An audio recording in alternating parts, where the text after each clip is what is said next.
هغه څه کاپر شي نیولای ښه دا زم دې خوړ کې او کنه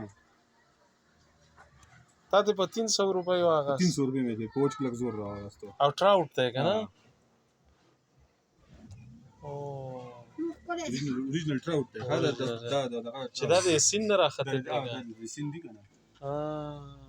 جنت ولا زتا چانس وو